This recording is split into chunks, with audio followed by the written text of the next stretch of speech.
સાબરકાંઠા તેમજ અરવલ્લી જિલ્લા માટે આર્થિક જીવાદોરી બની રહેલ સાબર ડેરીએ આજથી સહકાર રથની શરૂઆત કરી છે। સહકાર રથ અંતર્ગત સાબર ડેરી સાથે જોડાયેલી 1800થી વધારે દૂધ મંડળીઓ સુધી સહકાર રથ પહોંચશે, જે સવાર સાંજ દૂર તેમજ દૂધ ઉત્પાદનને લગતી પાયારૂપ જાણકારી આપશે।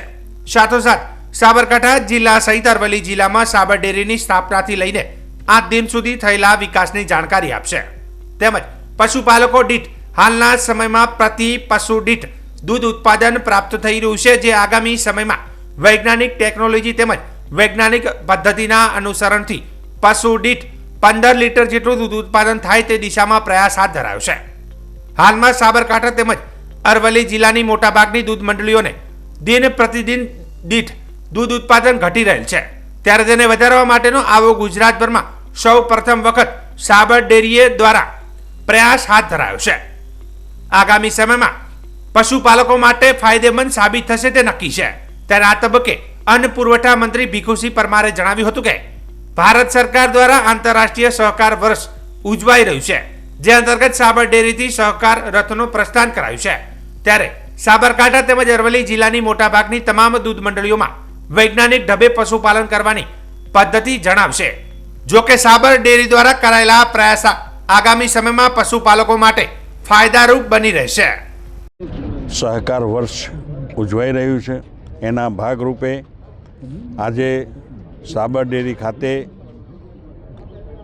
આયોજન કરવામાં આવ્યું, જેની અંદર સાબર ડેરીના ચેરમેન તેમજ ફેડરેશનના પણ ચેરમેન એવા શામળભાઈ, અમારા વિસ્તારના સાંસદ બેન શોભનાબેન, અહીંના હિંમતનગરના ધારાસભ્ય વીડી ઝાલા સાહેબ, નિયામક મંડળના સૌ સભ્યશ્રીઓ અને સભાસદ ભાઈઓની હાજરીમાં આજે આ કાર્યક્રમ ઉજવાયો।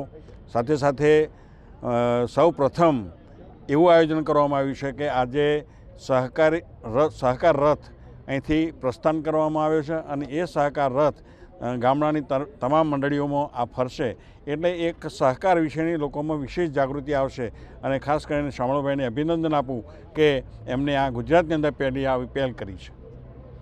આખું વર્ષ અમારી 1800 દૂધ મંડળીઓ પર પ્રયાણ કરશે અને એમાં ફિલ્મ બતાવવાની છે 15 મિનિટ। સાબર ડેરીની શરૂઆતથી આજ દિન સુધી જે કાર્ય રચના કરી પ્લાન્ટોની, અમૂલ પ્રોડક્ટ્સ જે બનાવીએ છીએ આપણે પ્રોડક્ટ, એની પણ રચના કરી। ગુજરાત સરકારે જે વિકાસનું કામ કર્યા, આપણા યશસ્વી મુખ્યમંત્રી ભૂપેન્દ્રબેન, સહકાર મંત્રી શ્રી પંચાલ સાહેબે સહકારની સમૃદ્ધિ માટે જે એકમો બનાવીને એમાં જે સહકારના માર્ગદર્શન પ્રમાણે અમે આયોજિત રથનું કર્યું છે અને એમાં આપણા સભાસદોને માર્ગદર્શન આપવામાં આવશે। અને જે નવું જનરેશન, જે નવા સિમેન્ટ ડોઝ, જે નસલવાળા જાનવર, એનું માર્ગદર્શન આપવામાં આવશે, જે અત્યારે 4 થી 5 લીટરનું એવરેજ છે, એ આપણા બંને જિલ્લાની અંદર 15 લીટર એવરેજ દૈનિક ઉત્પાદન થાય એવું માર્ગદર્શન આપવામાં આવશે। નવી ટેકનોલોજી, નવી વૈજ્ઞાનિક પદ્ધતિનો પણ ઉપયોગ કરવામાં આવશે અને અમારા ટીમ મારફતે સભાસદો જાગૃતિ કાર્યક્રમ પણ આના જોડે જોઈન્ટ કરવામાં આવ્યો છે અને આ રીતે જિલ્લાની અંદર દૂધ ઉત્પાદનનો વધારો થશે।